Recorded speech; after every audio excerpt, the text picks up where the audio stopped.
Fusión nuclear, equipo 6. Para comenzar, debemos mencionar que las investigaciones respecto a la fusión nuclear no solo fueron realizadas por los científicos que mencionaremos a continuación, ya que este tema fue parte del proyecto Manhattan, por lo que otros investigadores y científicos pueden estar relacionados. Por ahora mencionaremos a los dos más importantes, Marcus Mark Lawrence Erwin Oliphant, el cual mantuvo una estrecha relación con Ernest Rutherford, pues fue su asistente en el laboratorio de Cavendish en la Universidad de Cambridge, por lo que ahí observó sus investigaciones respecto a los isótopos de hidrógeno y descubrió el núcleo del helio 3. Hans Bethe, en 1938 encontró el mecanismo de las reacciones nucleares conocido como el ciclo de Bethe del carbono o protón-protón, el cual describiremos más adelante.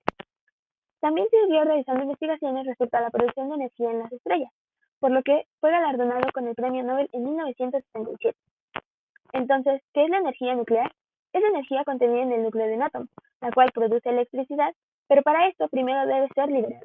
Y esto ocurre en dos formas, fusión y fisión nuclear. Y es cuando se produce alguna de estas dos, cuando los átomos pierden una masa, la cual se transforma en energía calorífica y radiación. La fusión es una reacción que involucra dos núcleos de átomos ligeros, formando un núcleo más pesado, pero solo es factible para aquellos átomos que al unirse, el producto de su unión da una cantidad de menor energía respecto a los reactivos cuando se encuentran separados. Entonces, la reacción más simple que podemos encontrar es la del átomo de hidrógeno, pues es un elemento abundante, simple y tiene dos isótopos, deuterio y tritio, y se describen mediante la cadena protón-protón, la cual consiste en 4 átomos de hidrógeno reaccionando y dando así como resultado helio, electrones, neutrinos y fotones. Pero para esto deben superar la barrera de repulsión electromagnética, pues los protones tienen una característica de repulsión, por lo que para eso deben primero elevar sus temperaturas a millones de grados. Entonces el hidrógeno en forma de plasma, con protones y electrones, logra superar dicha barrera y lograr producir helio. El deuterio es el isótopo segundo del hidrógeno y es estable, por lo que posee un núcleo con un protón y un neutrón y comprende el 0.0026 a 0.0184% de todo el hidrógeno terrestre y no es radiactivo. Además, se usa como un potencial combustible de la fusión. Por otro lado, el tritio es el tercer y último isótopo natural del hidrógeno y posee en su núcleo un protón y dos neutrones, y a comparación del anterior, este sí es radioactivo. Continuamos con los principales reactores de fusión nuclear que se utilizan. Los reactores de fusión nuclear se pueden clasificar en dos tipos, principalmente el reactor por confinamiento magnético y el reactor por confinamiento inercial. El reactor por confinamiento magnético consiste en contener material en estado de plasma dentro de una botella magnética, mientras que el reactor por confinamiento inercial consiste en conseguir las condiciones necesarias para que se produzca la fusión nuclear. Dentro de los reactores de fusión nuclear actuales encontramos el GAT y el TFTR. Actualmente se han producido energía de fusión nuclear en dos máquinas distintas, el GAT, Joint European Torus, de la Unión Europea, construidos en 1978 a 1982 y utilizado desde 1984 en Oxfordshire, y el TFTR, Toroidal Fusion Thermonuclear Reactor, ideado en 1950 y construido en 1951 en Princeton. Los dos son dispositivos de fusión por confinamiento magnético. Como ya se ha mencionado anteriormente, se han obtenido reacciones de fusión solamente en estas máquinas, porque son una de las únicas a las que se le han inyectado tritio a un plasma de deuterio. El resto de las máquinas funciona con plasma de un solo deuterio o de un solo hidrógeno, para investigar el comportamiento del plasma a altas temperaturas pero sin producir fusiones. Entre los nuevos proyectos encontramos el ITER y el Ignitor. El siguiente paso es construir un reactor que pueda producir energía eléctrica a partir de la fusión.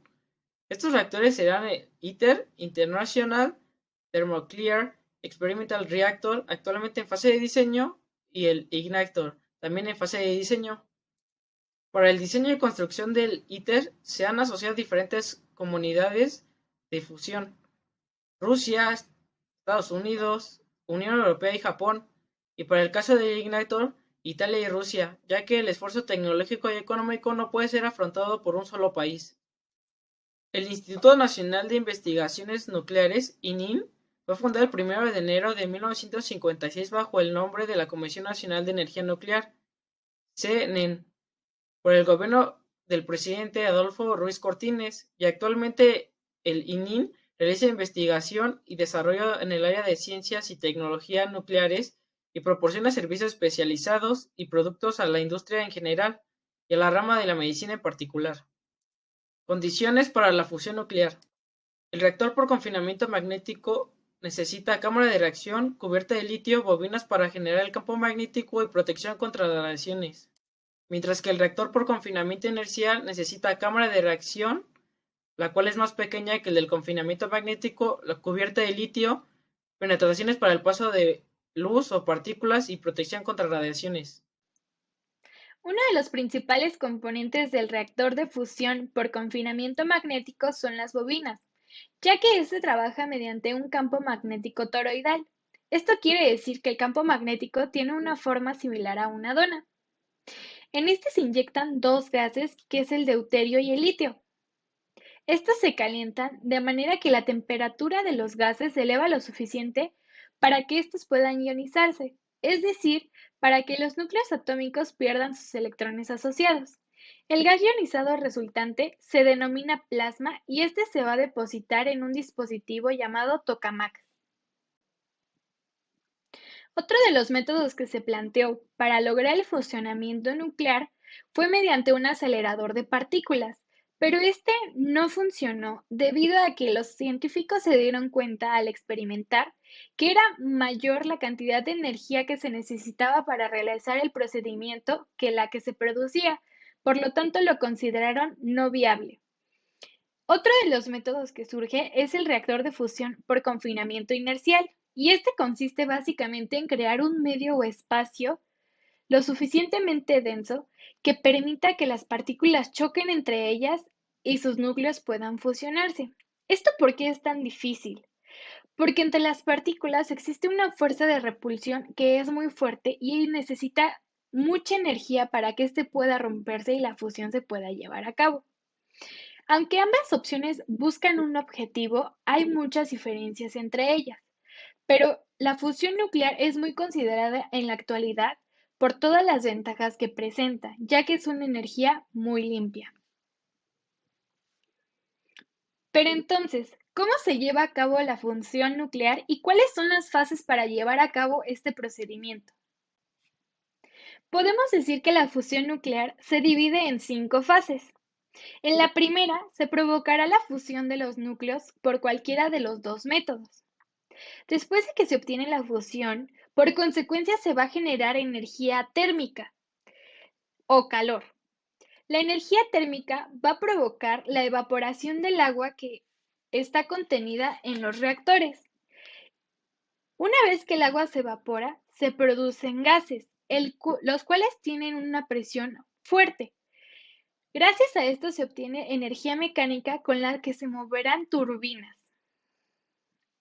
Y después, gracias al movimiento de las turbinas, se va a generar energía eléctrica que después llegará a nuestras casas mediante subestaciones.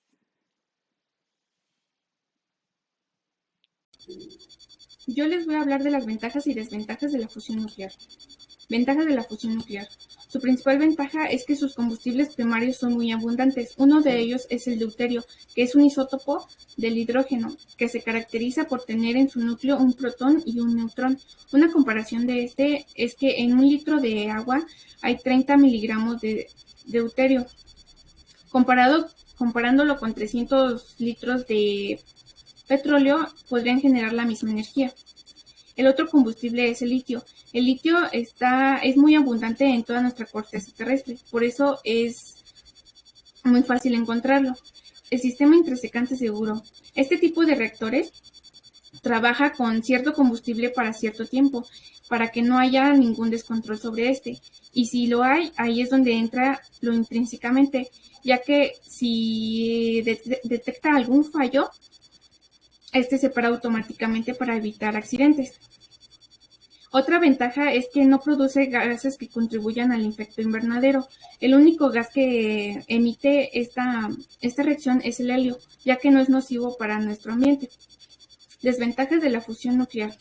La principal ventaja es la responsabilidad de la seguridad de los reactores. Esta recae en el personal que le da mantenimiento, ya que si se llega a tener un error o alguna falla, podría ocasionar grandes accidentes, tal como el de Chernobyl, Ucrania, el 26 de abril de 1986, el cual el equipo de mantenimiento quería darle una mejor seguridad al reactor, pero al llegar al suministro de electricidad, este se comenzó a sobrecalentar, llegando al núcleo, y al reaccionar con esto, reaccionó con todo el hidrógeno que había, provocando una explosión, donde murieron aproximadamente 31 personas y 3/4 partes de Europa quedaron contaminadas de radiación.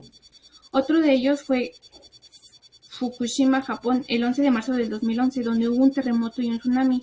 El tsunami rebasó los niveles de contención de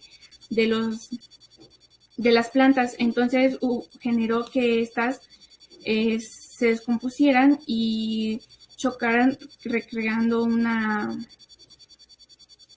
explosión. El otro fue de Three Mill Island, Pensilvania, Estados Unidos, en donde hubo un fallo en el circuito de electricidad, provocando un escape de agua radiactiva. Otro fue el de España en 1989, donde una falla de un circuito mecánico provocó que hubiera emisión radioactiva. Y por último, el de Reino Unido en 1957, que fue un incendio que produjo una fuga radiactiva, la cual contaminó alrededor de 300 kilómetros cuadrados. Yo les hablaré sobre las diferencias entre fusión y fisión nuclear. Para poder hablar sobre las diferencias, principalmente debemos conocer lo que es fusión y lo que es fisión. Ya lo mencionaron mis compañeros, pero lo voy a hablar a gran escala. La fisión es definida como la reacción en la cual dos núcleos atómicos se unen para formar un núcleo más pesado, mientras que la fisión es denominada como el proceso en el cual un núcleo pesado se divide en dos o más núcleos más pequeños. Como se puede ver en los GIFs que coloqué, esto se ve claramente cómo sucede cada uno de estos dos procesos. Ahora sí podremos hablar sobre las diferencias entre fusión y fisión nuclear.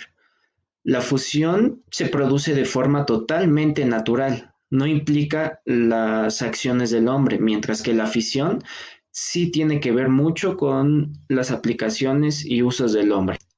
Las condiciones en las que se puede dar una fisión nuclear son la masa crítica y los neutrones, mientras que en la fusión es posible solo en condiciones extremas, es decir, a alta temperatura, presión y densidad. La energía que se libera en la reacción de fisión es mayor que en la reacción de fusión, casi 4 veces más. La fisión nuclear puede ser controlada con avances científicos que hemos tenido. Como prueba de ello están las plantas nucleares, que con ellas producen energía, mientras que la fusión no, ya que esta sigue siendo muy inestable y no contamos con la tecnología suficiente. Como puntos más importantes hacia la naturaleza, tenemos que la fusión no genera nada de desechos radioactivos, no daña al planeta para nada, mientras que la fisión genera demasiados residuos radioactivos y estos enferman mucho a nuestro planeta Tierra. La fusión es totalmente segura, no